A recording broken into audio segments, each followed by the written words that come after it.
Episode 9, The Clockmaker Who Measured Smiles. Part 1. Morning arrived quietly over the rolling hills.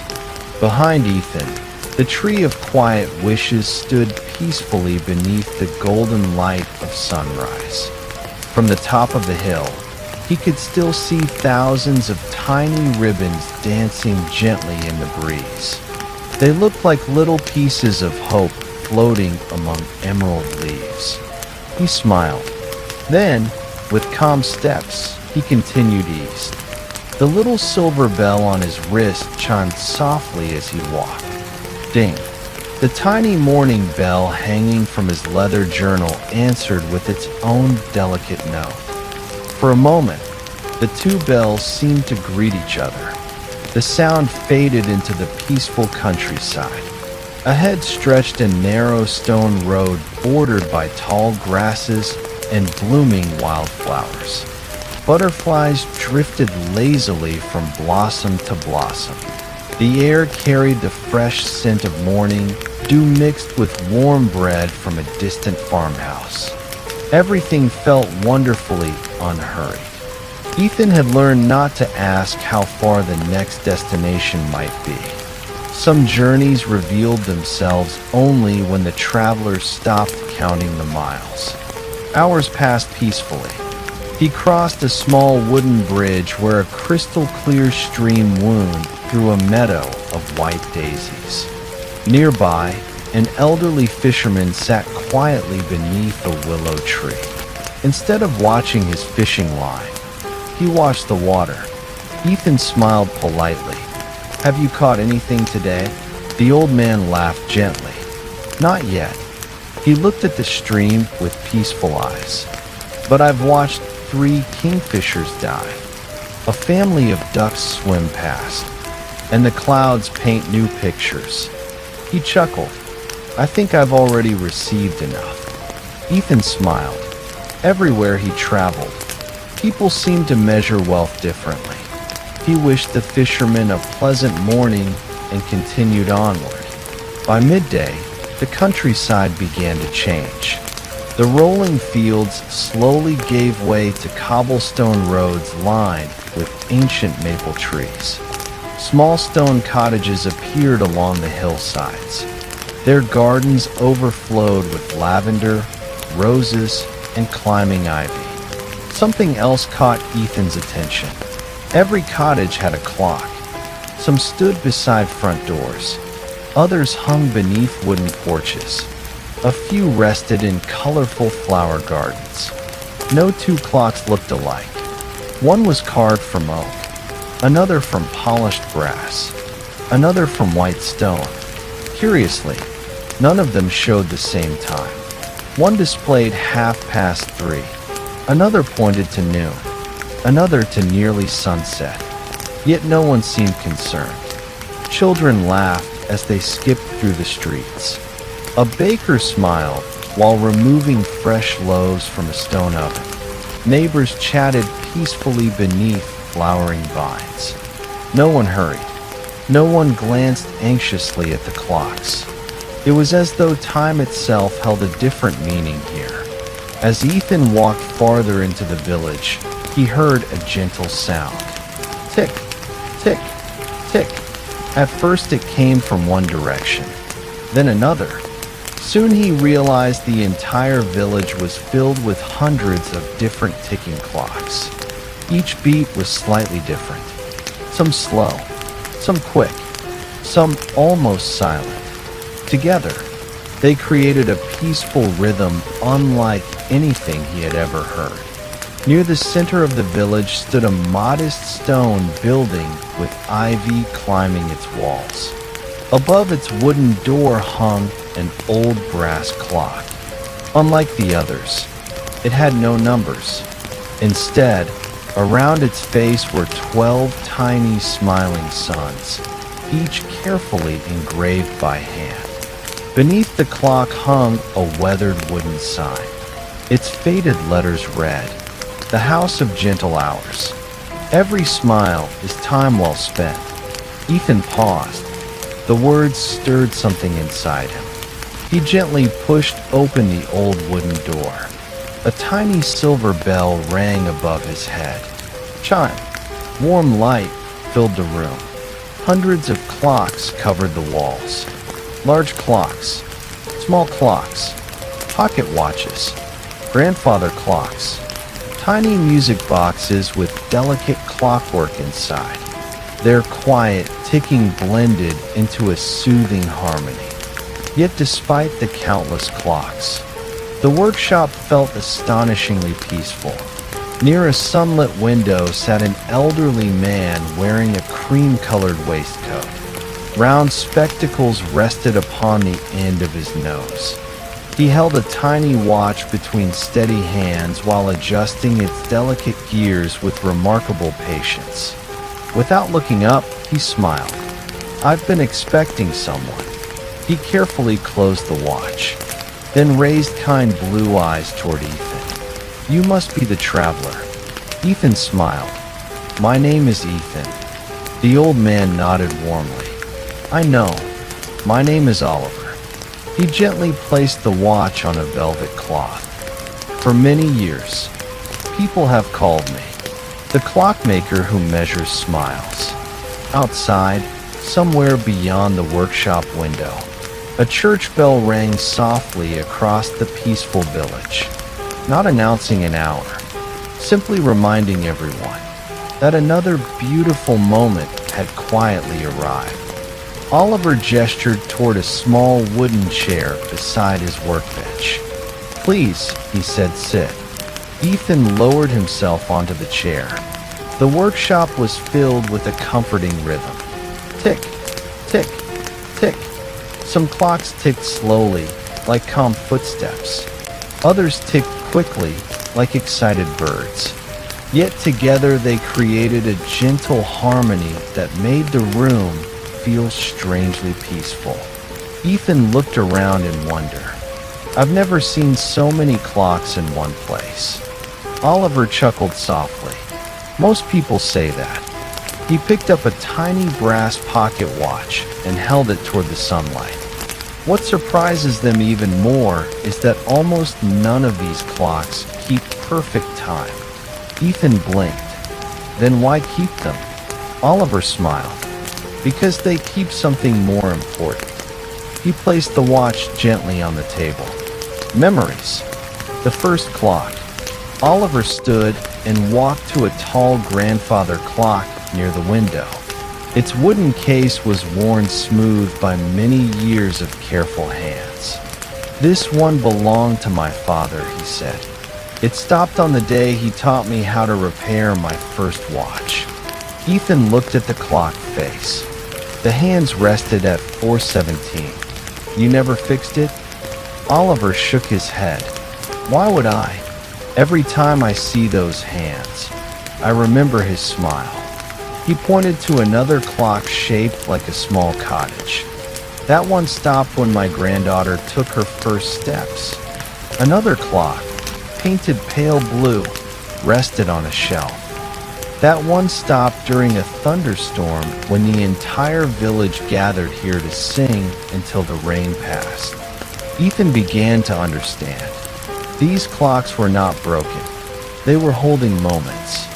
A different kind of time. Oliver returned to the workbench and opened a leather notebook. Inside were hundreds of names. Beside each name was a small number. Some numbers were large. Some were very small. Ethan frowned. "What are these?" Oliver's eyes twinkled. "Smiles. I don't understand." Oliver leaned back comfortably. "Many years ago, I realized something. People spend their lives measuring hours, days, and years. But when they remember a beautiful life," he smiled warmly, "they rarely remember the exact time. They remember the moments that made them smile." He turned the notebook so Ethan could see. One page read, "Mrs. Harper, 12 smiles today." Another, "The baker, 18 smiles today." Another, "Young Thomas, 43 smiles today." Ethan laughed softly. "You actually count them?" Oliver laughed too. Oh, not exactly. The numbers aren't precise. They're reminders. He tapped the notebook gently. I ask people each evening, how many times did life make you smile today? Most have never thought about it. But once they begin noticing, he spread his hands. They discover that ordinary days are full of tiny treasures. The village's secret. Outside the window, children ran past carrying paper pinwheels. Oliver pointed toward them. This village used to be obsessed with clocks. People hurried everywhere. They worried about being late. They argued over minutes. They forgot to enjoy the day itself. He smiled sadly. Then one winter, the town clock stopped. For 3 days, no one could agree on the exact time. Ethan imagined the confusion. Oliver continued. At first, everyone panicked. But something strange happened. Neighbors began talking. Families ate together. Children played in the snow. And people laughed more than they had in years. He closed the notebook. When the clock was finally repaired, the village had learned an important lesson. Time matters, but the way we fill it matters far more. What the village values, hours and minutes, measured by clocks, 20%, smiles and shared moments, measured by memories, 80%. Oliver's philosophy, a meaningful life is measured less by the clock and more by the moments that make us smile. A curious question.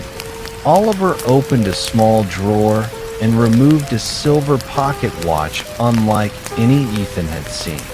Instead of numbers, the watch face contained tiny engraved expressions. A laughing child, a blooming flower, a steaming cup of tea, an open book, a rising sun, two friends walking together. The hands moved slowly between the pictures. This is my favorite watch, Oliver said. What time does it show? Ethan asked. Oliver smiled. That depends. He handed the watch to Ethan. Tell me, which moment would you choose to live again today? Ethan looked at the tiny engravings. He thought of the fishermen watching the stream, the butterflies over the wildflowers, the peaceful walk through the village, and the warm welcome in this workshop. Finally, he smiled. The moment I walked through your door, Oliver's eyes brightened with quiet delight. Then, he said gently, it is exactly the right time. Outside, the afternoon sunlight drifted across the cobblestones.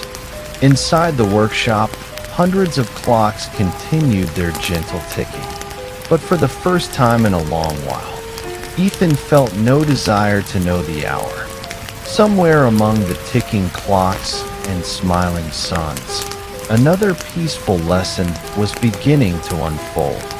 Episode 9, The Clockmaker Who Measured Smiles. Part 3. The silver pocket watch rested gently in Ethan's hands. Its tiny engraved pictures caught the afternoon sunlight. A laughing child, a blooming flower, a steaming cup of tea, an open book, a rising sun, two friends walking together. There were no numbers, no hours, no minutes, only moments. Oliver watched Ethan with a gentle smile. My grandfather made that watch. He believed every beautiful memory deserved its own place. Ethan carefully turned the watch over. On its back, another sentence had been engraved. The happiest people rarely ask what time it is. He smiled quietly. Oliver returned to his workbench. Tiny gears, springs, and polished brass pieces lay neatly arranged before him. He picked up an old pocket watch whose glass had cracked with age. Instead of repairing it immediately, he held it close to the window. The sunlight danced across its worn face. It's beautiful, Ethan said. Oliver nodded. Because it has lived. He gently traced the scratches with one finger. Many people ask me to remove every mark.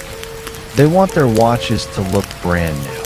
He looked thoughtfully at Ethan, but I always ask them one question. Should a life forget where it has been? Ethan thought for a moment. No. Oliver smiled. Neither should a watch. He carefully polished the brass without removing the tiny scratches. They're not damage. They're memories. Just then, the workshop door opened with a soft chime.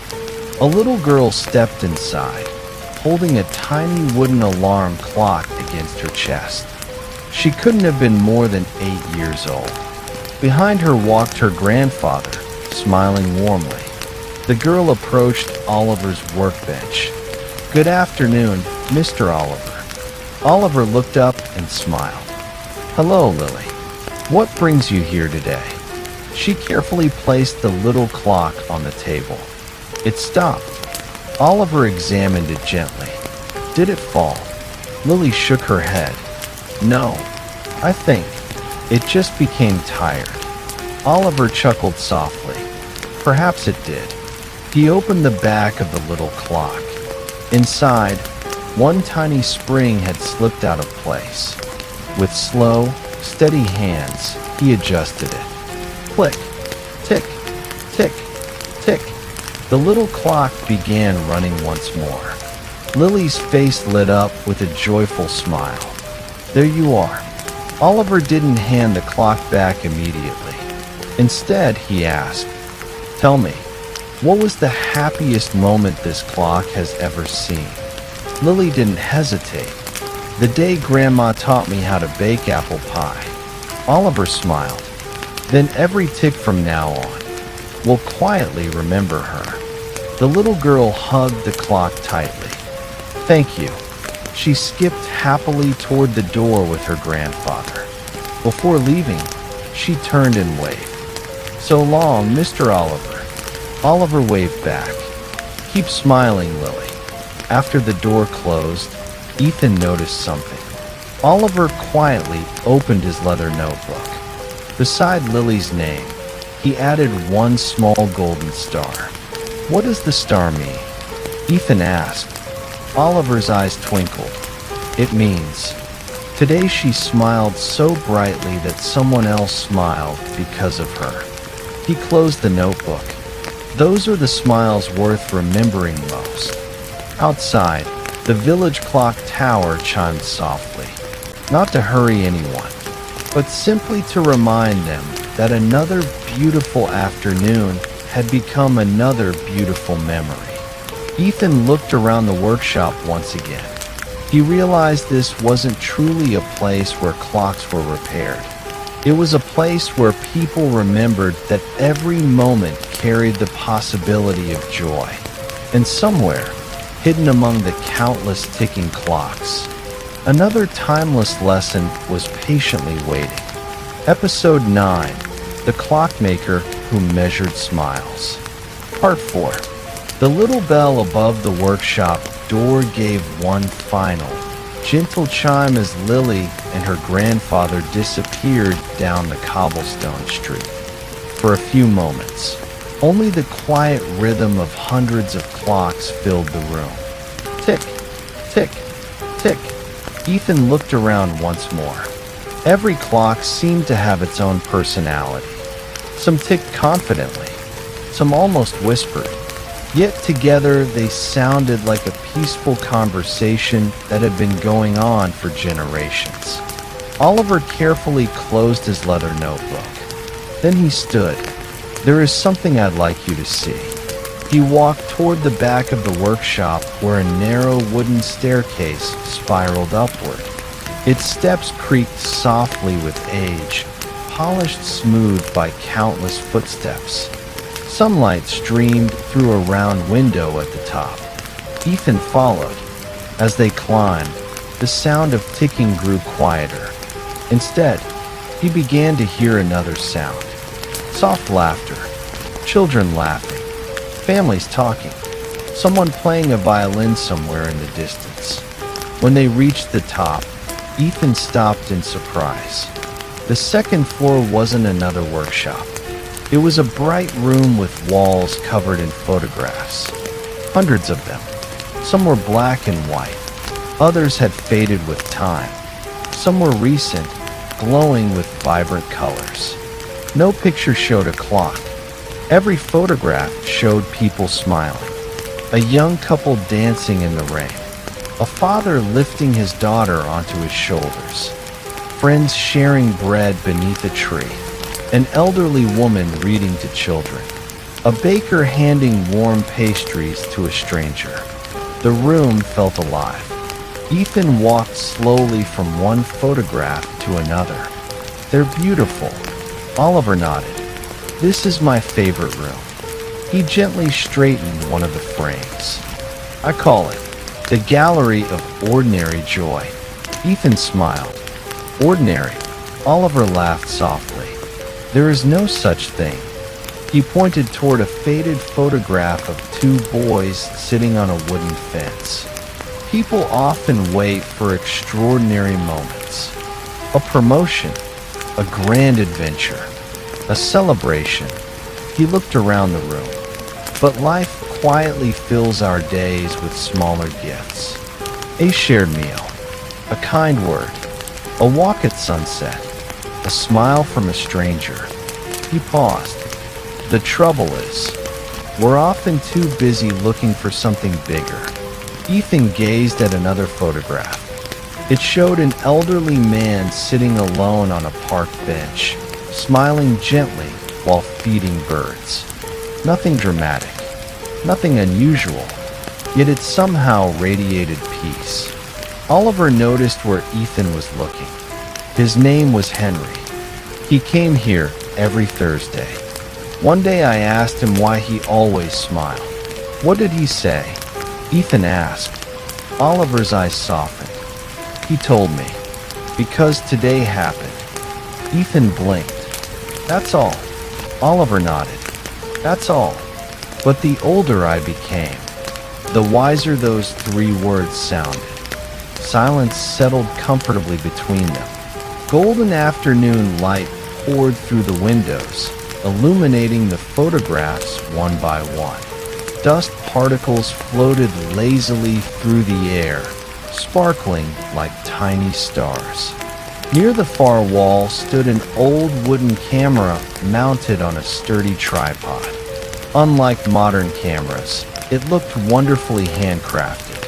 Its polished brass lens reflected the sunlight. Ethan walked closer. "Does it still work?" Oliver smiled. "Perfectly." He rested one hand on the camera.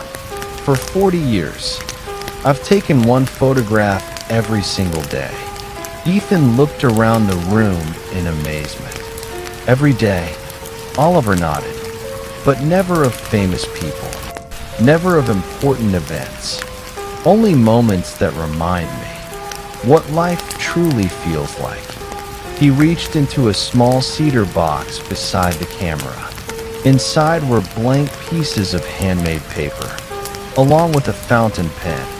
Every photograph receives a caption, not explaining what happened, but explaining why it mattered. He handed Ethan one of the blank cards.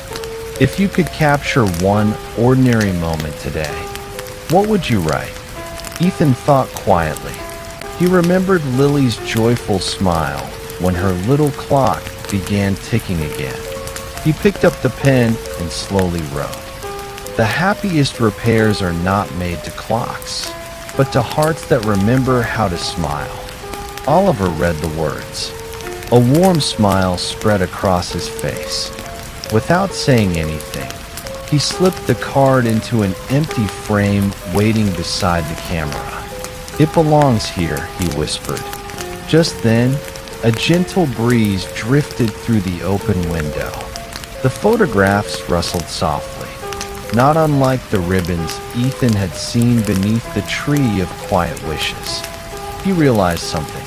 Every peaceful place he had visited had collected memories in its own way. The Valley of Morning Bells had gathered songs. The tree of quiet wishes had gathered hopes, and this quiet little workshop collected smiles. Outside, the golden afternoon slowly began to soften. The village clock tower chimed once, not to announce an hour, but to welcome another beautiful moment. And Oliver smiled knowingly. The best lesson, he said quietly, is still waiting downstairs. Episode 9, The Clockmaker Who Measured Smiles. Part 5. Ethan followed Oliver back down the old wooden staircase. Each step creaked gently beneath their feet. As they reached the workshop, the familiar chorus of clocks welcomed them once again. Tick, tick, tick. The sound no longer felt like hundreds of separate clocks. It felt like hundreds of quiet heartbeats. Warm afternoon sunlight poured through the windows, filling the room with a golden glow. Oliver walked to a long oak cabinet tucked against the far wall. Unlike the other shelves, this one had no clocks displayed upon it. Instead, dozens of small wooden drawers lined its front.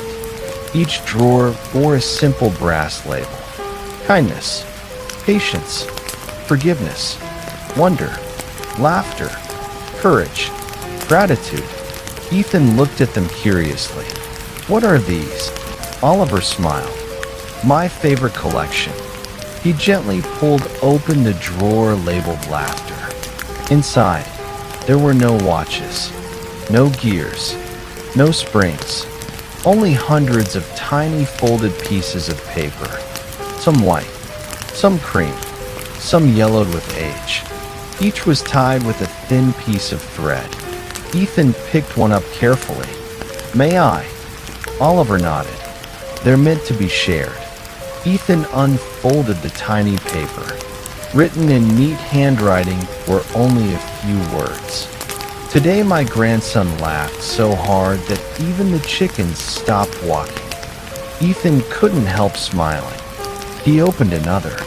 A stranger held the door for me, and somehow the whole day felt lighter. Another read. My wife forgot the words to our favorite song, so we invented new ones together. Each note was wonderfully ordinary, yet each carried a warmth that lingered in the heart. Oliver watched quietly. People often think happiness comes from extraordinary events. He shook his head. I've learned it usually arrives disguised as ordinary afternoons. He opened another drawer labeled gratitude. It too was filled with folded notes. One simply read, Today my daughter came home safely. Another said, The rain stopped just long enough for the rainbow to appear. And another, Someone remembered my name. Ethan looked up. These are beautiful. Oliver nodded. They're the village's real treasures. He carefully closed the drawer. No one keeps them. They're anonymous. Because gratitude doesn't need applause. Just then, the workshop door opened again. A young man stepped inside carrying an old pocket watch. His shoulders were slumped, and worry showed clearly on his face. Good afternoon, Mr. Oliver. Oliver greeted him warmly. Welcome, Daniel. What troubles you today? Daniel placed the pocket watch on the workbench. It belonged to my father. It stopped yesterday. Oliver picked it up gently. Instead of opening the watch, he looked at Daniel. When did your father give it to you? Daniel blinked. On my 18th birthday. And what did he say? Daniel smiled faintly. He told me, don't spend your life chasing time. Walk beside it. Oliver smiled. A wise man. Only then did he open the watch. Within seconds, he found the problem. A tiny spring had slipped from its place. With careful hands, he adjusted it. Click, tick, tick. The watch came back to life. Daniel let out a relieved breath. Thank you. Oliver handed it back. Take good care of it. Daniel nodded. "I will." As he reached the door, Oliver called after him, "Daniel." He turned. "When was the last time you smiled today?" Daniel looked surprised. He thought for a moment. Then he laughed softly. "Just now." Oliver grinned. "Then today has already been worth remembering." Daniel left the workshop with noticeably lighter steps. Ethan watched through the window until he disappeared into the village square. "You repaired more than his watch," Ethan said. Oliver smiled but said nothing. Instead, he walked to the drawer marked Hope. He opened it and took out a single folded note. "This one," he said quietly, "is my favorite." He handed it to Ethan. The paper was old and fragile. The handwriting had faded with time.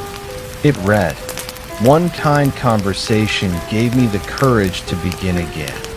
No name, no date, just those simple words.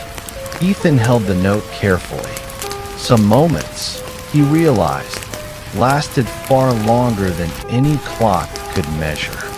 Outside, the shadows of the maple trees stretched across the cobblestone streets. The afternoon was slowly giving way to evening. Oliver closed the drawer gently. "The village gathers every sunset," he said. "They don't come to check the time." He smiled warmly. "They come to celebrate the moments they almost missed." Ethan looked toward the glowing village square beyond the workshop window. The gentle ringing of distant bells drifted through the air. Another quiet tradition was about to begin, and with it, another timeless lesson. Episode 9, The Clockmaker Who Measured Smiles. Part 6. The afternoon slowly melted into evening. Golden sunlight stretched across the cobblestone streets, turning every window into a sheet of warm amber light. Oliver carefully closed the drawer marked Hope. He reached for a small brass key hanging beside the workbench. "It's almost time," he said with a smile. "For what?" Ethan asked. Oliver's eyes sparkled. "For the evening smile bell." He locked the workshop door, though Ethan noticed he never actually turned the key. Oliver laughed softly. "In this village, we lock doors out of habit, not because we're afraid." Together they stepped outside. The air was cool and fragrant with lavender drifting from the gardens. Children skipped along the streets carrying tiny paper lanterns shaped like stars. The baker stood outside his shop, offering warm rolls to anyone who passed. An elderly woman watered flowers growing beneath her windowsill while humming a gentle tune. No one seemed to be in a hurry. Every face carried a calmness Ethan rarely saw elsewhere. As they reached the village square, he noticed people gathering from every direction. Families, farmers, teachers, musicians, children, grandparents. Everyone carried something small: a flower, a loaf of bread, a basket of fruit, a handmade toy. No one came empty-handed. At the center of the square stood a beautiful clock tower. Its stone walls were covered with climbing ivy, and colorful flowers bloomed around its base. Above the large clock face hung a bronze bell. Unlike ordinary bells, it was engraved with hundreds of tiny smiling faces. Ethan looked at Oliver. "Is this the evening smile bell?" Oliver nodded. "It rings only once each day." "What happens then?" "You'll see." The village grew wonderfully quiet. Even the birds seemed to pause. A little girl stepped forward carrying a small wooden stool. She placed it beneath the bell rope. Then she looked toward Oliver. "May I ring it today?" Oliver smiled warmly. "Of course, Emma." The little girl wrapped both hands around the rope. She closed her eyes for a brief moment. Then, dong! The sound drifted across the village like a gentle wave. It wasn't loud. It wasn't startling. It was warm, peaceful. The notes seemed to linger in the evening air long after the bell had stopped moving. No one applauded. Instead, people turned toward one another. One by one, they began sharing something that had made them smile that day. A farmer smiled. My grandson planted his very first sunflower. Everyone smiled with him. A teacher spoke next. One of my students helped another without being asked. Several children beamed proudly. The baker laughed. I accidentally burned the first batch of bread. My neighbors said it smelled so wonderful they wanted the recipe. Laughter spread gently through the square. Then an elderly woman stepped forward. She held a single white daisy. Today, a stranger carried my groceries home. She looked toward a young man standing quietly at the edge of the crowd. It reminded me, kindness still walks these streets. The villagers smiled, and the young man blushed modestly. Ethan watched in amazement. No one spoke about success, or money, or achievements. They celebrated simple moments, tiny acts of kindness, unexpected laughter, small joys that many people might never notice. Oliver leaned toward Ethan. Every smile shared here becomes someone else's reason to smile tomorrow. Just then, Emma tugged gently at Oliver's sleeve. Mr. Oliver? Yes. You haven't shared yet. Oliver chuckled. I suppose I haven't. He looked around the square before his gaze rested on Ethan. My smile today, he said softly, was meeting a traveler who still knows how to wonder. Every eye turned toward Ethan. He felt warmth rise to his cheeks. He smiled shyly. Then Arthur's blessing from the tree of quiet wishes echoed quietly in his heart. May your hopes become kindness. Perhaps this village was teaching the very next step. That kindness became even more meaningful when it was shared as joy. The bronze bell shimmered in the fading sunlight. Above the rooftops, the first evening star appeared. Oliver looked toward it and smiled. The night is young, and our oldest tradition, he glanced at Ethan, has yet to begin. The villagers slowly gathered their lanterns.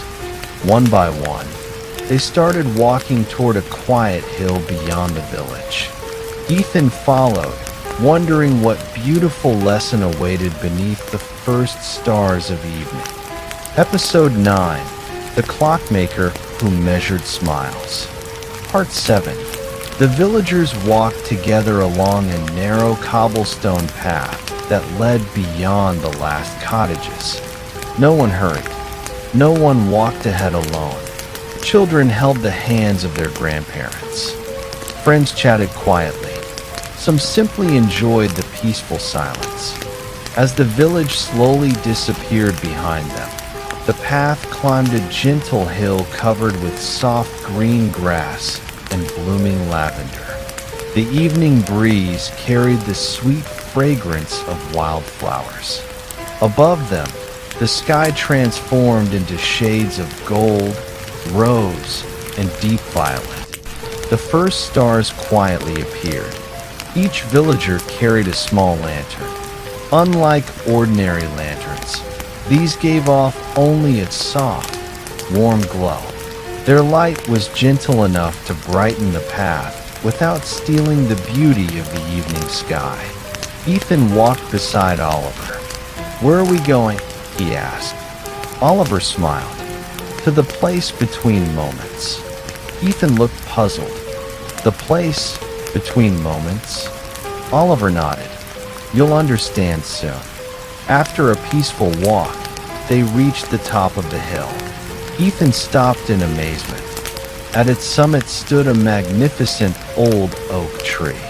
Its branches stretched wide across the hill, offering shade that had comforted generations. Surrounding the tree were 12 beautifully crafted wooden benches arranged in a perfect circle. At the center stood no statue, no monument, only a large stone sundial.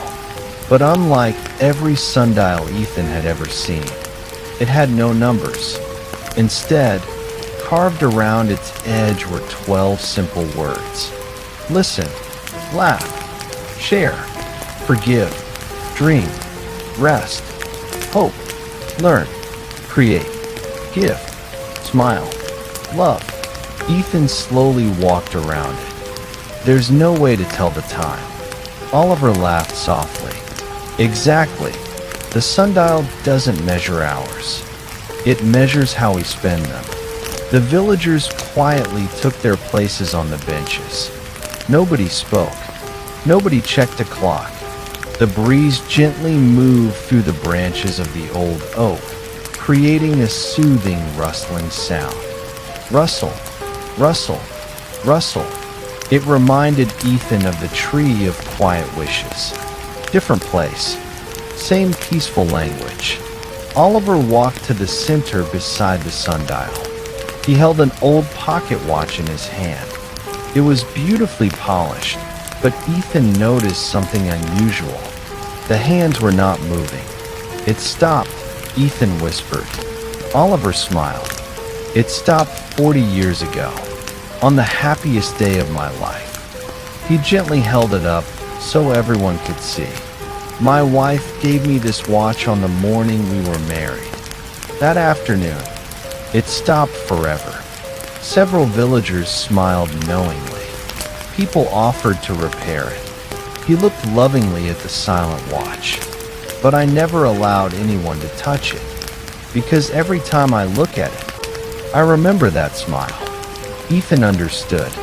Not every broken thing needed to be fixed. Some things became precious because they preserved a beautiful memory.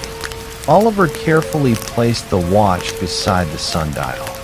It reminds me that happiness isn't measured by how long a moment lasts. It's measured by how deeply we live it. A comfortable silence settled over the hill. Then an elderly violinist stepped forward. Without saying a word, she lifted her violin beneath her chin. The first note floated into the evening air. Soft, gentle, almost like a whisper. The melody carried across the hill as the sun slowly disappeared beyond the distant mountains. Children leaned against their parents. Birds settled quietly among the oak branches. Even the wind seemed to move in rhythm with the music. Ethan closed his eyes. For a few precious minutes, no one spoke. No one thought about tomorrow. No one remembered yesterday. Everyone simply lived inside the music. When the final note faded, no applause followed, only peaceful silence. Because everyone knew, some moments became even more beautiful when they ended quietly. Oliver looked toward Ethan. Tell me, what did the music say? Ethan thought for a long moment. Then he smiled. It reminded me that silence is part of every beautiful song. Oliver's eyes shone warmly. You've been listening well. Above them, the stars now filled the night sky. The old oak stood peacefully beneath them, as though guarding countless evenings just like this one. Oliver looked toward the moon rising above the eastern hills. The oldest clock in our village, he said softly, is about to ring. Ethan looked around in surprise. I don't hear a clock.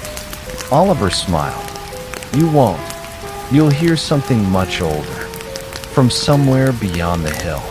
A single owl called gently into the night, and in the quiet that followed, a timeless lesson began to unfold. Episode 9, The Clockmaker Who Measured Smiles. Part 8. The owl's gentle call echoed across the quiet hills. For a few moments, no one moved. The villagers simply listened. The evening breeze carried the sound away until only silence remained beneath the old oak tree. Ethan looked toward Oliver. "You called that the oldest clock?" Oliver smiled. "Yes." He pointed toward the dark forest beyond the hill. Long before people built clocks, they listened. The sunrise, the birds, the changing seasons, the rain, the wind. He looked up at the stars. Nature has always kept perfect time. We simply forgot how to read it. Ethan followed his gaze. Above them, the stars glittered like tiny lanterns scattered across an endless sky. There was something wonderfully calming about knowing the heavens had kept their rhythm for countless generations. Oliver slowly walked toward the stone sundial. Resting beside it was an old wooden chest bound with brass. He carefully lifted its lid. Inside were dozens of small hourglasses. Some were no larger than a finger. Others stood nearly a foot tall. Each contained sand of a different color: golden, silver, amber, white, deep blue, emerald green. Ethan stared in amazement. "I've never seen anything like these." Oliver picked up a tiny hourglass filled with soft golden sand. "This one," he said, "is called the Minute of Gratitude." He turned it upside down. The fine grains began to fall in a slow, steady stream. Every evening, the villagers choose one hourglass, and while the sand is falling, we practice only one thing. "What happens when the sand runs out?" Ethan asked. Oliver smiled. "Then we stop. No matter how much remains to be said." Ethan nodded thoughtfully. The lesson was already becoming clear. Some moments became meaningful precisely because they were limited. Tonight, Oliver handed the golden hourglass to Emma, the little girl who had rung the evening smile bell. She held it carefully with both hands. "When you're ready," Oliver whispered. Emma gently turned it over. The first grains of golden sand began to fall. Immediately, the entire circle became quiet. No speeches, no instructions, no ceremony. Each person simply closed their eyes. Some smiled, some folded their hands, some looked toward the stars. Ethan wondered what everyone was thinking. Then he realized that wasn't important. He closed his own eyes. His thoughts drifted back through the journey he had taken so far. The peaceful valley of morning bells, the gentle fisherman by the stream, the tree of quiet wishes, Arthur's blessing, Clara's wildflower seed, Oliver's notebook of smiles, Lily's laughter, the villagers sharing tiny joys in the square. His heart filled with quiet gratitude, not because every road had been easy, but because every road had taught him something beautiful. The final grain of sand slipped gently into the bottom of the hourglass. Emma smiled. "It has finished." No one hurried to speak. The silence after the hourglass felt just as precious as the silence before it. Oliver finally broke the quiet. "How long was that?" Ethan guessed. "Perhaps a minute." Oliver chuckled. "It was only 30 seconds." Ethan looked surprised. "It felt much longer." Oliver nodded. "That's because you were truly present." He gently took back the hourglass. When our hearts are rushing, even an hour feels too short. But when we are fully here, a single minute can become unforgettable. The villagers smiled in agreement. An elderly woman stepped forward carrying another hourglass. This one held deep blue sand that shimmered beneath the moonlight. Oliver looked toward Ethan. "Tomorrow evening, we'll use this one." "What does it measure?" Ethan asked. Oliver's eyes sparkled. It reminds us to spend 1 minute listening to another person's story, without interrupting, without giving advice, without thinking about what we'll say next. Only listening. Ethan smiled. It was such a simple idea, yet perhaps it was one of the rarest gifts anyone could offer. The moon climbed higher above the oak tree. Its silver light bathed the hill in quiet beauty. The colorful hourglasses shimmered inside the open chest like tiny treasures of time. Oliver closed the lid gently. "Our greatest mistake," he said softly, "is believing we always have more time." He looked warmly at Ethan. "So whenever life offers you a beautiful moment, don't promise you'll enjoy it later. Live it now." A cool breeze swept across the hill. The lanterns flickered gently. Far below, the village windows glowed like scattered stars upon the earth. Somewhere in the distance, a soft melody began drifting through the night. Oliver smiled. The midnight clockmaker has arrived.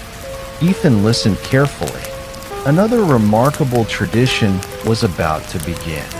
Episode 9, The Clockmaker Who Measured Smiles. Part 9. The soft melody floated across the moonlit hill. It wasn't played by a violin, nor by a flute. Instead, it carried the delicate, crystal-like sound of tiny music boxes turning together. The tune drifted gently through the evening breeze. Sweet, simple, peaceful. Ethan listened closely. It sounds like dozens of little clocks singing. Oliver smiled. That's not a bad description. The melody comes from someone very special. The villagers quietly rose from their benches. No one spoke. One by one, they followed a narrow path that wound down the opposite side of the hill. Moonlight silvered the grass beneath their feet. Fireflies glowed softly among the wildflowers. The music grew a little clearer with every step. Soon they reached a small stone cottage standing alone beside a quiet pond. Unlike the other homes in the village, this one had no clock hanging outside, only a simple wooden sign, "The House of Gentle Evenings." Warm golden light spilled from its windows. Flowering jasmine climbed the stone walls, filling the night air with a delicate fragrance. As Oliver opened the little gate, the music slowly faded. The workshop door opened before anyone knocked. An elderly woman with silver hair greeted them with a gentle smile. She wore a deep blue apron embroidered with tiny stars. Around her neck hung a miniature silver music box. "Good evening, everyone." Her voice was as comforting as a lullaby. Oliver bowed respectfully. "Good evening, Margaret." He turned toward Ethan. "This is my oldest friend, the midnight clockmaker." Ethan looked surprised.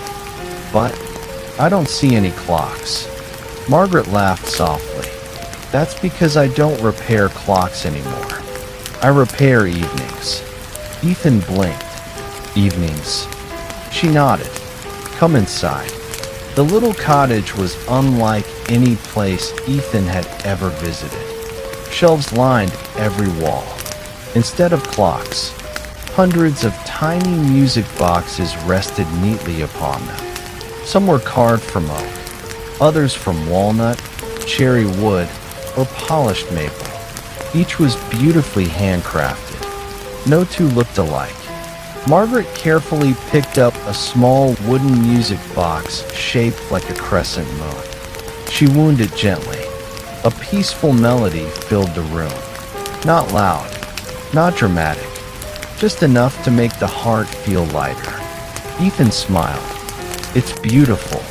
Margaret nodded. "Every family in the village owns one." "What are they for?" Ethan asked. She closed the little lid. "They're never used during the day, only before sleep. Oliver added quietly, "Many years ago, the village had trouble resting. People carried yesterday's worries into tomorrow." Margaret opened another music box. This one played an even gentler tune. "So we created a tradition. Before bed, every family wins its music box once. The melody lasts only 2 minutes. And during those 2 minutes," she smiled warmly, "no one talks about work. No one worries about tomorrow. No one argues. They simply listen." Ethan thought about that. 2 quiet minutes. Every evening, year after year. Perhaps peace wasn't built by grand gestures. Perhaps it grew from tiny habits practiced faithfully. Margaret walked to a shelf near the window. There rested a music box unlike all the others. It was crafted from pale cedar and decorated with 12 tiny stars. She lifted it with great care. "This one," she whispered, "belongs to the village." Oliver smiled knowingly. "We open it only on very special nights." Margaret looked through the window. The full moon reflected perfectly upon the still pond outside. She nodded gently. "Tonight is one of those nights." The villagers gathered quietly around. Margaret slowly wound the little key. Click, click, click. Then she lifted the lid. A melody unlike any Ethan had ever heard floated into the room. It sounded almost like memories. Warm laughter, children playing, wine through summer trees, rain upon an old roof, birds greeting the dawn. It was impossible to explain, yet somehow everyone smiled. A few closed their eyes. Others quietly held the hands of loved ones. When the melody finally ended, no one spoke for several long moments. The silence itself felt sacred. Margaret looked kindly at Ethan. "Do you know why I call myself the Midnight Clockmaker?" He gently shook his head. She smiled. "Because every peaceful night repairs the hours we thought we had lost." Outside, the moon climbed even higher above the quiet pond. Its reflection shimmered gently upon the water. Oliver placed a hand on Ethan's shoulder.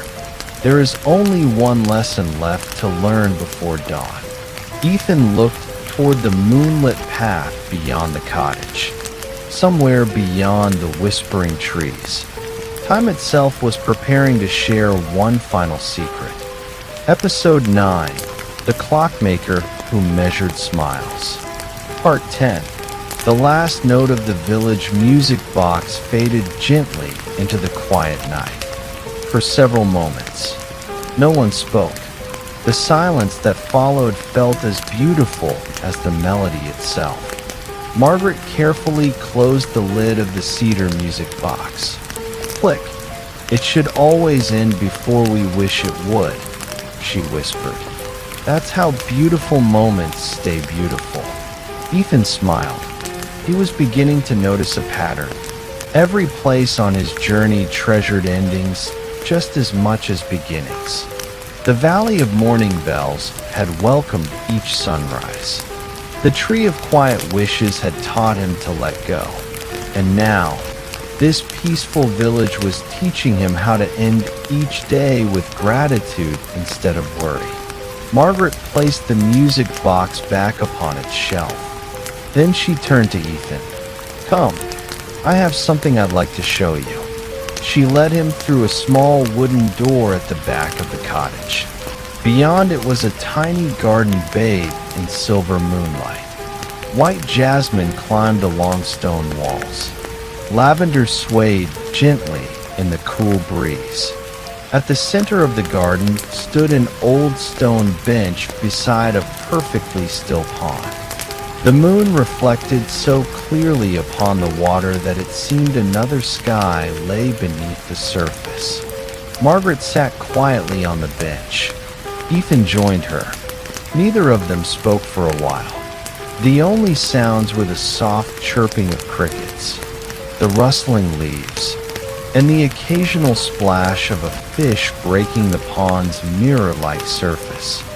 Finally, Margaret asked, "Tell me, Ethan, when was the last time you did absolutely nothing?"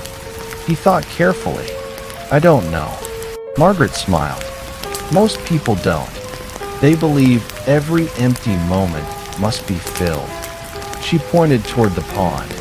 "Look." Ethan watched the water. Nothing happened. The moon simply rested upon its surface. After a full minute, he realized something. The pond wasn't empty. It was peaceful. Margaret nodded, as though she had heard his thoughts. Stillness isn't the absence of life. It's the place where life quietly gathers its strength. She reached into her apron pocket and took out a tiny glass jar. Inside was a single firefly. Its gentle light blinked softly. Margaret opened the lid. The little firefly rose into the air. It floated above the pond before joining dozens of other fireflies dancing over the water. Ethan watched in wonder. "You could have kept it." Margaret shook her head. "Light isn't meant to be collected. It's meant to be shared." The fireflies drifted together, their tiny lights reflecting in the water like scattered stars. For a moment, Ethan couldn't tell where the sky ended and the pond began. Margaret spoke again. "When I was young, I worried about every tomorrow. I hurried through my mornings. I rushed my afternoons. And I carried my worries into every night." She smiled gently. "One evening my grandmother brought me to this very pond." "What did she say?" Ethan asked softly. Margaret looked at the moon. "Only this. The moon never rushes across the sky, yet it always arrives exactly when it is meant to." Those simple words settled deep inside Ethan's heart. How much of life had he spent believing that rushing meant progressing? Perhaps the moon had been teaching patience all along. Just then, Oliver quietly entered the garden. He carried something wrapped in soft linen. "I believe," he said with a warm smile. "It's time." He unfolded the cloth. Inside rested an extraordinary pocket watch. Its silver case shimmered beneath the moonlight. Unlike every other watch Ethan had seen, this one had only one hand. No hour hand, no minute hand, just a single graceful hand moving slowly around the face. Instead of numbers, 12 simple words were engraved. Wonder, listen, breathe, smile, give, hope, rest, forgive, create, learn, love, begin again. Oliver placed the watch gently into Ethan's hands.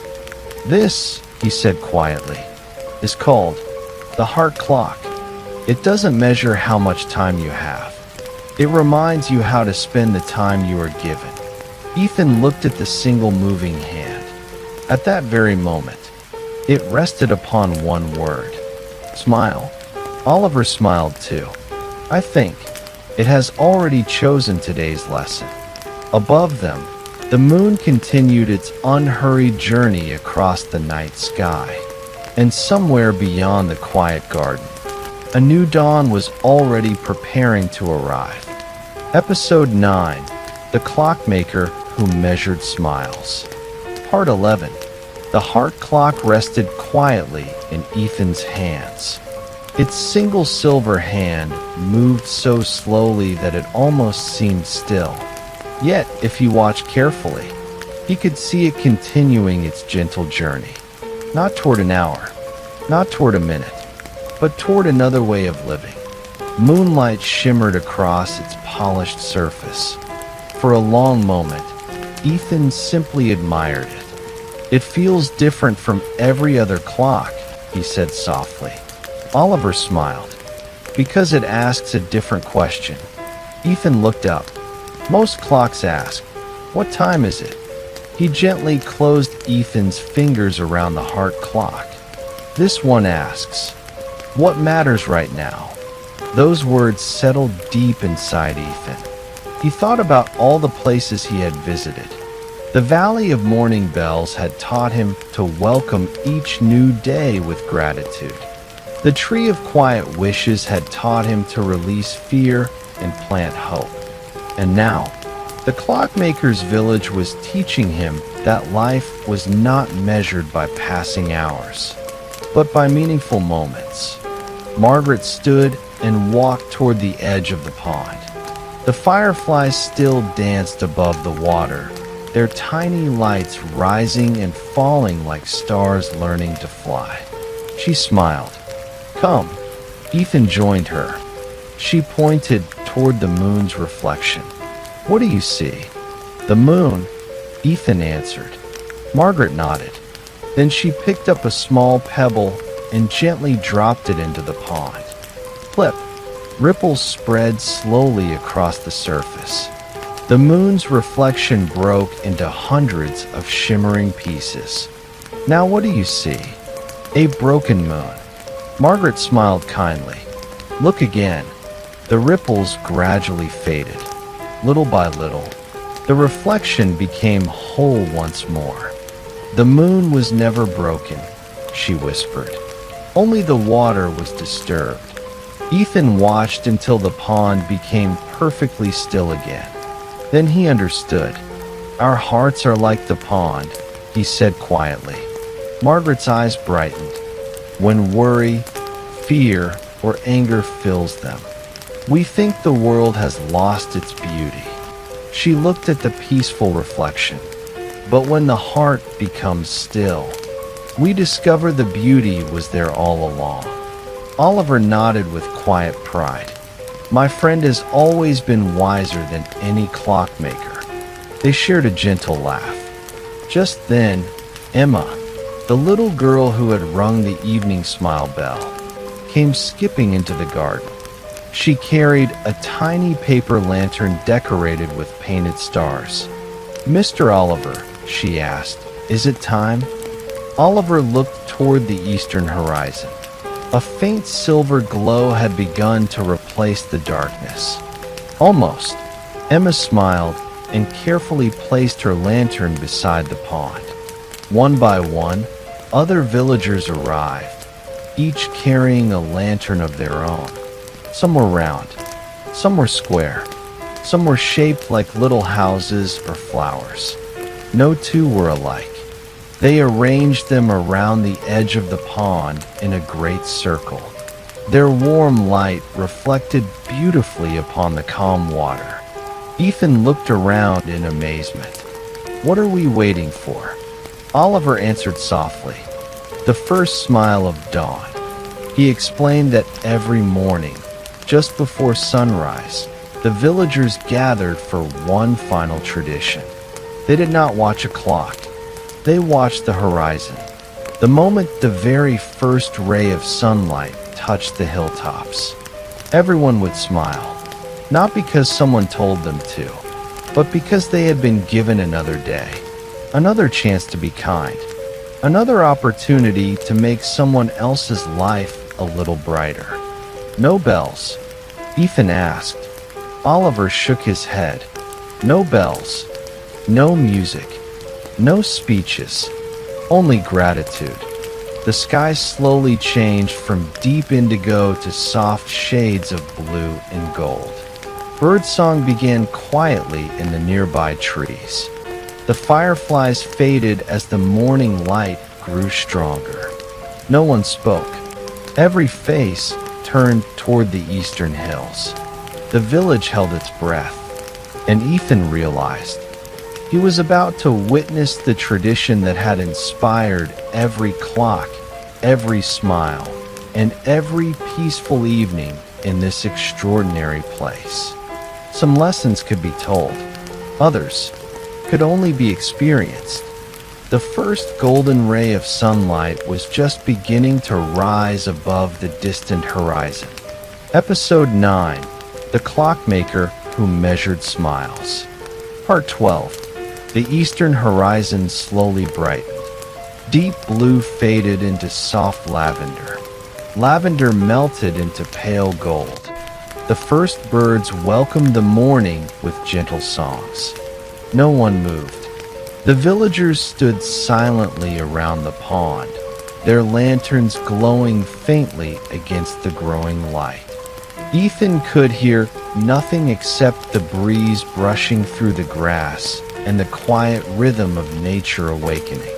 Then, the very first ray of sunlight appeared above the distant hills. It touched the highest branch of the old oak. A heartbeat later, it reached the still surface of the pond. The moon's reflection slowly disappeared as the golden light spread across the water. At that exact moment, every person smiled. No one laughed. No one cheered. They simply smiled. A quiet, grateful smile, as if greeting an old friend.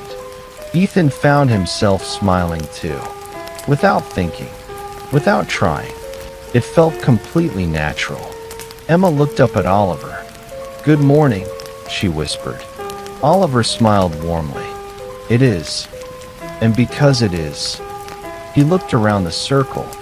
"We've already been given something precious." Margaret gently extinguished her paper lantern. One by one, the villagers did the same. The tiny lights faded, not because the darkness had won, but because they were no longer needed. The sun had arrived. Ethan watched the last lantern go out.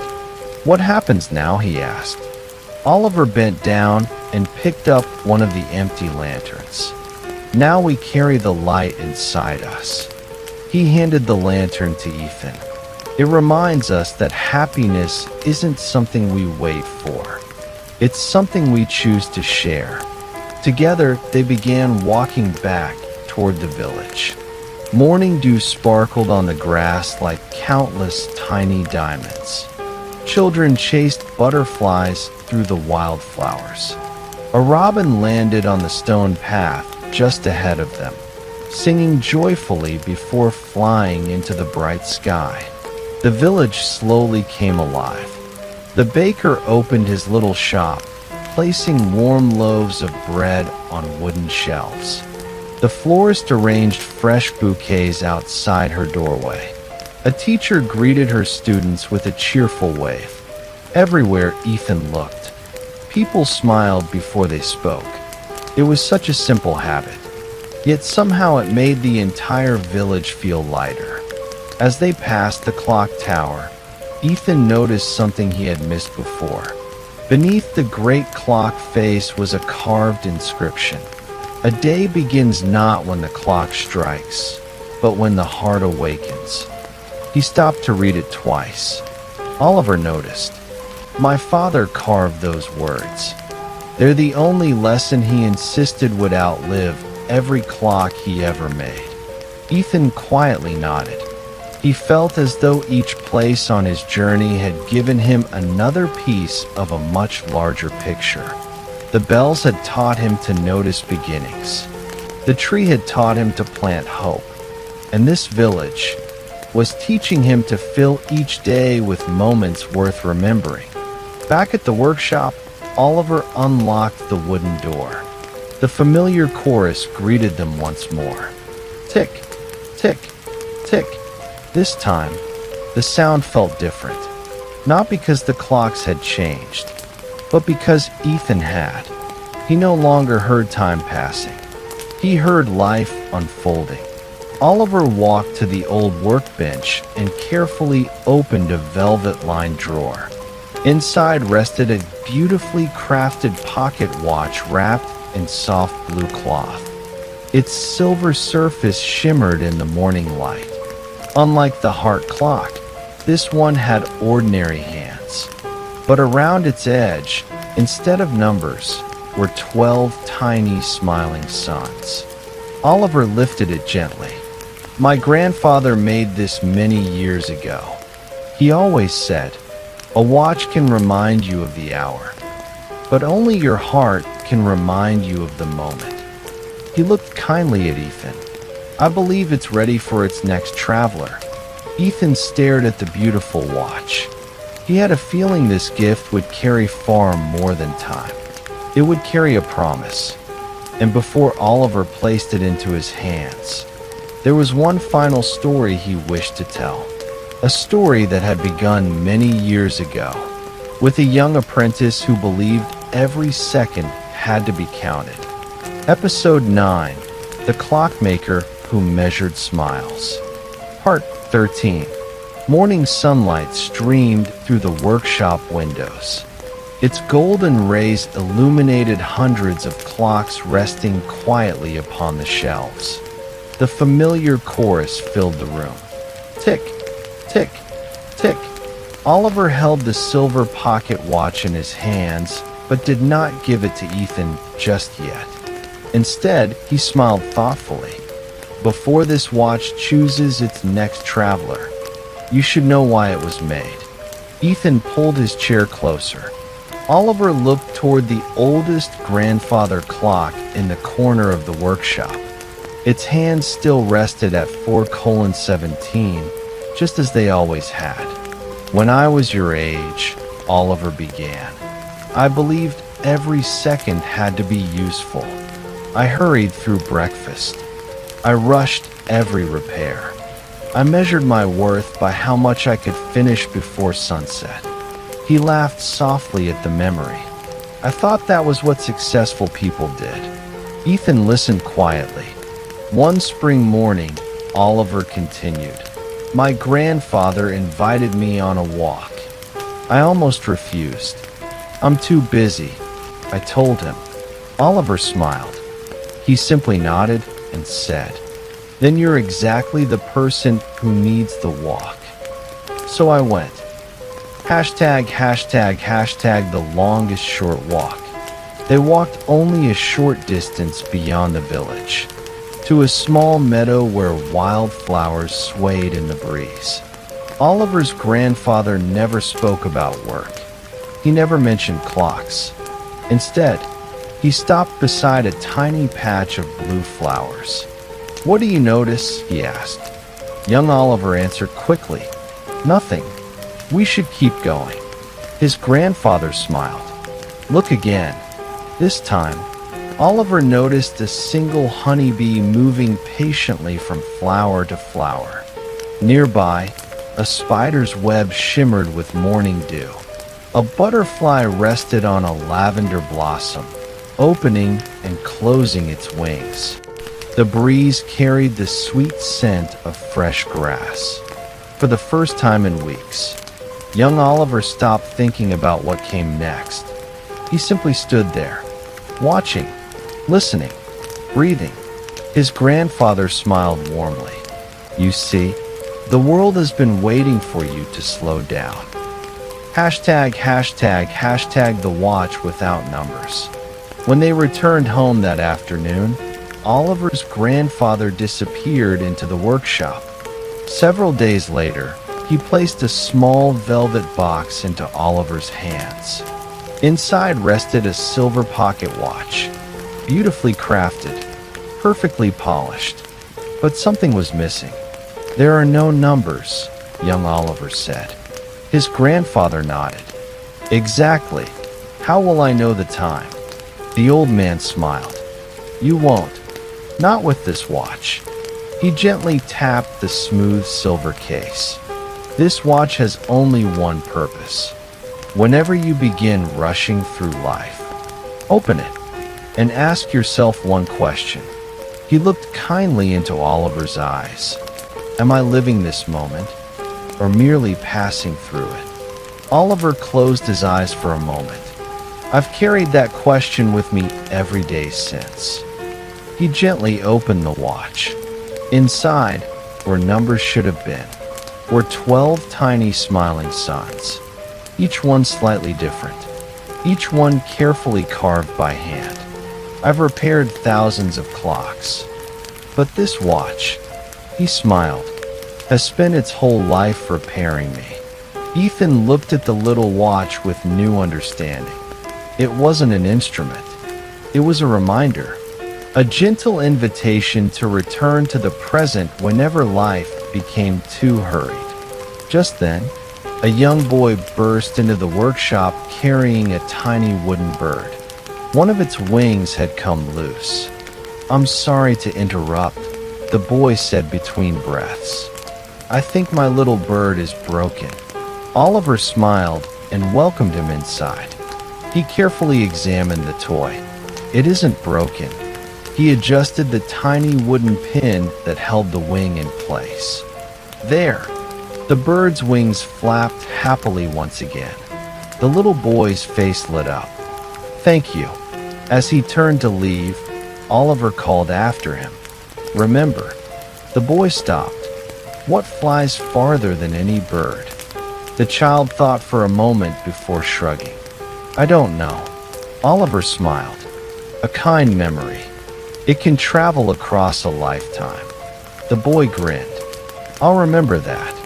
He skipped happily back into the sunshine. Ethan watched him disappear down the cobblestone street. He smiled. Perhaps Oliver repaired clocks, but his real craft had always been something much greater. He quietly repaired the way people looked at life. Oliver gently closed the silver watch once more. Click. "I think," he said softly, "you're finally ready." He placed the watch into Ethan's waiting hands.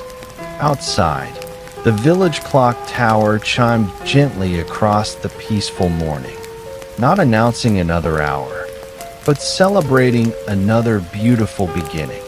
Only one final farewell remained before Ethan's journey could continue, and Oliver had saved his greatest gift for last. Episode 9, The Clockmaker Who Measured Smiles. Part 14. The silver pocket watch rested comfortably in Ethan's hands. It felt surprisingly light, yet somehow, it carried the weight of countless beautiful moments. Sunlight poured through the workshop windows, making the tiny smiling suns engraved around its face shimmer softly. Ethan carefully slipped the watch into the same pocket where he kept the treasures from his journey. The smooth river stone, the white seashell, the pressed lavender blossom, the tiny wooden windmill, the bottle of spring water, the cedar bookmark, the bronze key of quiet hearts, the little mourning bell, the silver bell bracelet, the golden ribbon from the tree of quiet wishes, the wooden tree token, the journey bundle, the wildflower seed, the compass that pointed toward kindness, the heart clock, and now, the silver watch of smiling suns. Each object was small, but together, they told the story of a traveler who was slowly learning what truly mattered. Oliver noticed Ethan carefully arranging the keepsakes. "My grandfather used to say, a traveler collects far more than souvenirs. He collects new ways of seeing the world." Ethan smiled. "I think I'm beginning to understand." Oliver nodded. "You are." Just then, the workshop door opened. One by one, the villagers entered. Emma came first, carrying a tiny bouquet of wild daisies. Behind her came Lily with her little wooden alarm clock tucked safely under her arm. The baker arrived with a fresh loaf of warm bread. The florist carried a single white rose. The teacher brought a handmade bookmark decorated by her students. Daniel, whose father's pocket watch Oliver had repaired, carried a small jar of golden honey. Soon the workshop was filled with smiling faces. Ethan looked around in surprise. "What's happening?" Oliver chuckled. "It's our farewell tradition. In this village, no traveler leaves empty-handed." Emma stepped forward first. She offered Ethan the tiny bouquet. "So you'll always remember how mornings smell." Ethan accepted it with a grateful smile. "Thank you." Lily carefully handed him a tiny brass gear. "It came from my old clock. Oliver raised an eyebrow. Lily, she giggled. I asked before taking it. Oliver laughed. That's true. Lily smiled at Ethan. When you see it, remember that even the smallest piece helps everything move. Ethan slipped the little gear into a small pocket of his journal. The baker handed him the warm loaf. For your next road, no journey should begin on an empty stomach. The florist gave him the white rose. When it dries, it will still remind you that kindness leaves a fragrance behind. The teacher offered the handmade bookmark. On it, her students had written in colorful ink, "Never be too busy to smile." Daniel placed the little jar of honey into Ethan's hands. For the days that feel bitter, so you'll remember sweetness still exists. Ethan looked around the room. His heart felt full, not because of the gifts themselves, but because each one carried a lesson. Oliver waited until everyone had finished. Then he walked to the center of the workshop. He gently rang a tiny brass bell resting on his workbench. Ding! Immediately, the workshop became wonderfully quiet. Oliver looked at every familiar face, then at Ethan. My friends, every traveler who visits our village leaves us with something. Ethan looked surprised. I didn't bring anything. Oliver smiled. Oh, you did. He picked up his leather notebook, the one where he recorded smiles. He carefully turned to a new page. At the top, he wrote, Ethan. Below the name, he wrote only one sentence. He reminded us that wonder still walks the world. Oliver closed the notebook. There. Now a part of your journey will remain here forever. Ethan felt a lump rise in his throat. He realized that memories worked in both directions. He had come to learn from this village. Yet somehow, he had become part of its story as well. Outside, the morning breeze drifted through the open windows. The countless clocks continued their gentle rhythm. Tick, tick, tick. For the first time, Ethan no longer heard them counting time. He heard them counting moments. Oliver picked up his walking stick. Come, the road is waiting. Together they stepped outside into the bright morning sunshine. The villagers followed quietly behind. Beyond the stone gate at the edge of the village, a winding path disappeared into distant green hills. Another peaceful destination waited somewhere beyond the horizon. Before Ethan crossed the old wooden bridge leading out of the village, Oliver stopped beside him. There is one last blessing. He smiled gently. The oldest one our village knows. The morning breeze grew still. Every villager stood silently. Even the birds seemed to pause. Oliver closed his eyes and began to speak. Episode 9, The Clockmaker Who Measured Smiles. Part 15.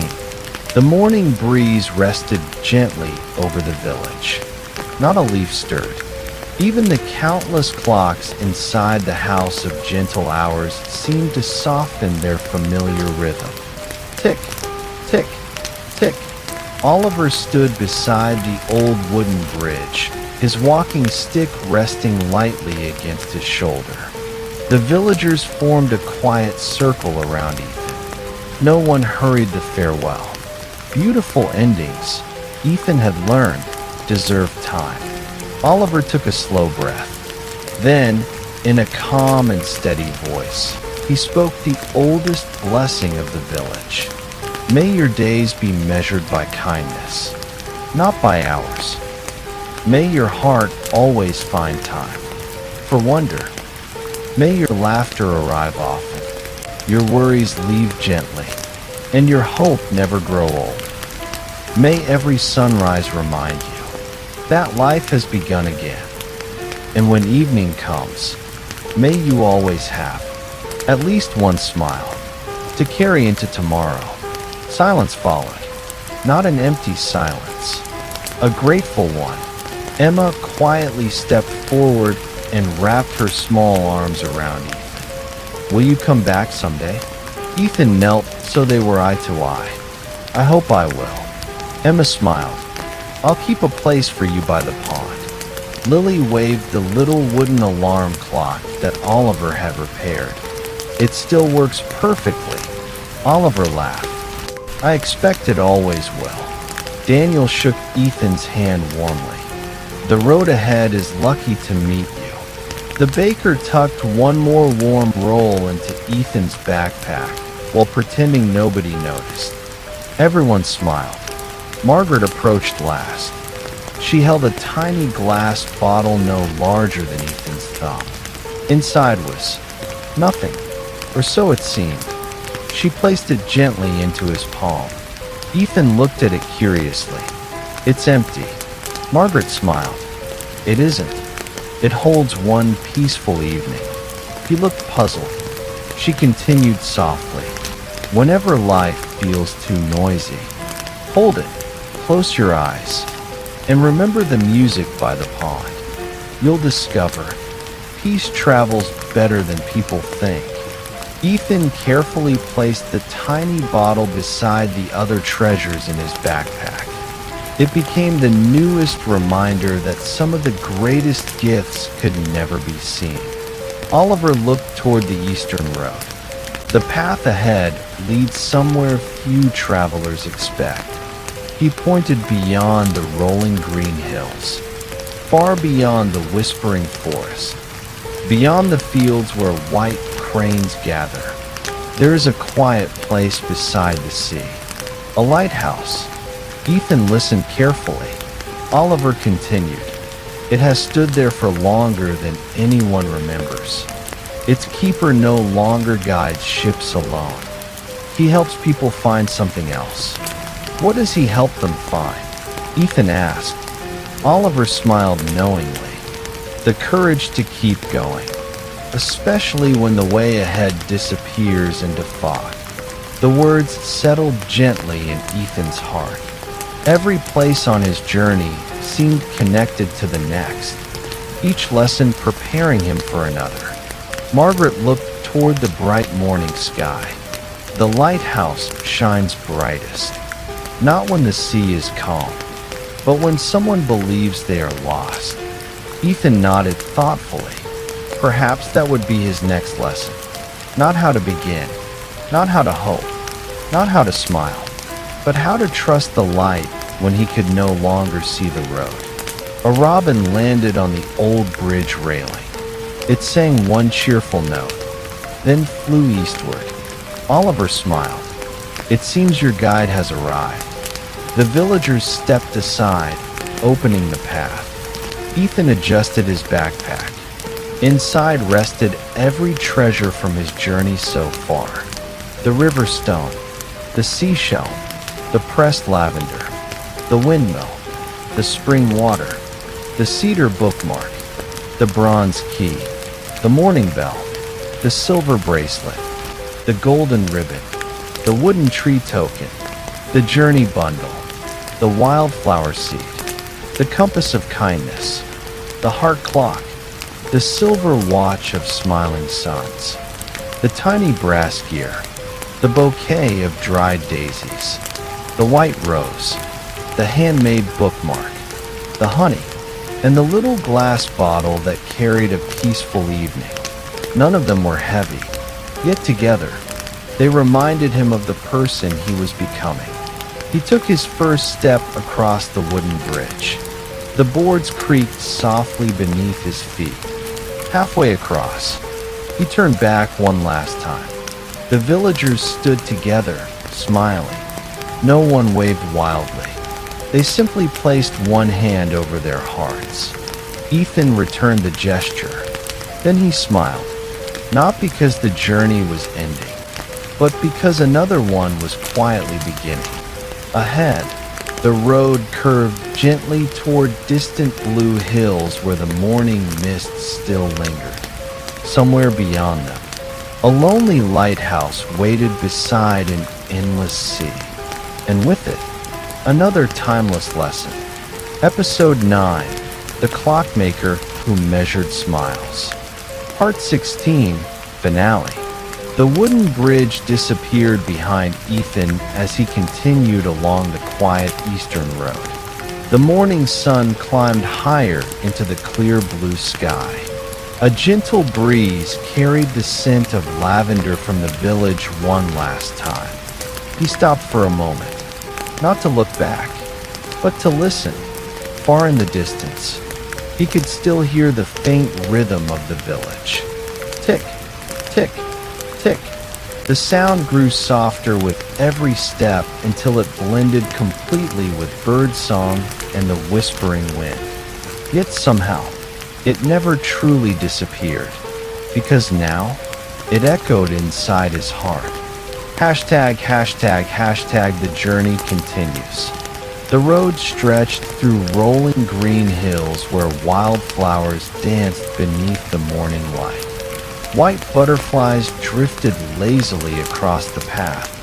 A pair of deer watched quietly from the edge of the forest before disappearing among the trees. Ethan reached into his pocket and gently opened the silver watch Oliver had given him. The tiny smiling suns caught the sunlight. For a brief moment, he almost expected to see numbers. Instead, he smiled. He no longer needed them.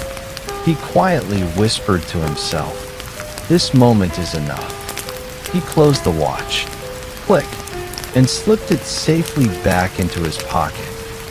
Hashtag, hashtag, hashtag, a letter that needed no paper. As Ethan walked, he found himself thinking about every person he had met in the village. Emma's innocent joy, Lily's curiosity, Daniel's gratitude, Margaret's peaceful wisdom, Oliver's quiet kindness. Although he carried no pen in his hand, his heart began writing a letter, not on paper, but in memory. It simply said, "Thank you for reminding me that life is not measured by the hours we survive, but by the moments we truly live." The wind carried the silent words away, perhaps straight back to the village. Hashtag, hashtag, hashtag, beyond the hills. By midday, the landscape slowly began to change. The gentle hills gave way to taller cliffs. The air became cooler. The scent of salt drifted through the breeze. Ethan paused. He closed his eyes. He smiled. The sea, though he could not see it yet, he knew it was near. Then, very faintly, another sound reached him. Not ticking, not birdsong, not music. A deep, steady, mysterious tone.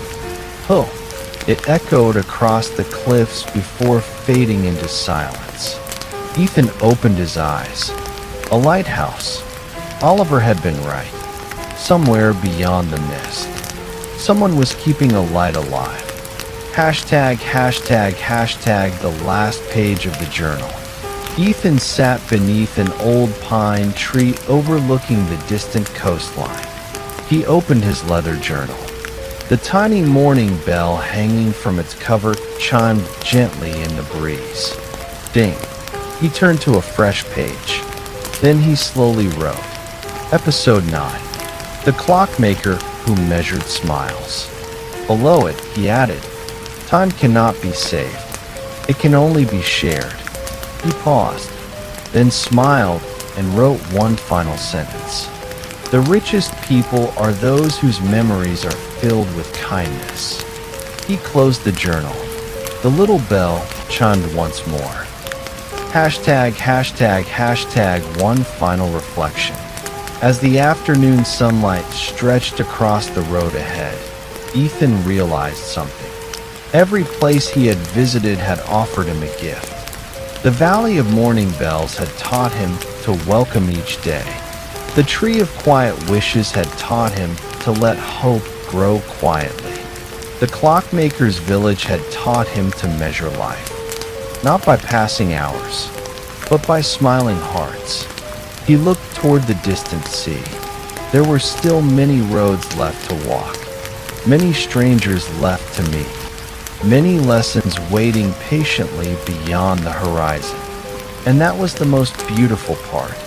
The journey wasn't asking him to hurry. It was inviting him to notice. Hashtag, hashtag, hashtag, closing narration. Sometimes we spend our lives watching the clock, believing happiness will arrive when we finally have enough time. But perhaps time has never been the treasure.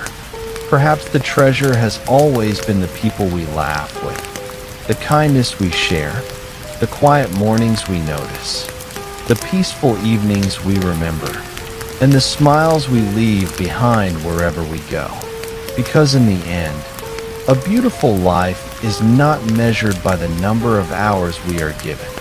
It is measured by the number of hearts that smile because we were here. As Ethan disappeared into the silver morning mist leading toward the distant lighthouse, a single breeze passed gently through the hills, and somewhere far behind him, one small village continued its peaceful rhythm. Tick, tick, tick, not counting the hours, but quietly celebrating every beautiful moment.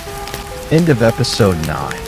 Next episode, *episode 10, The Lighthouse That Guided Lost Hearts.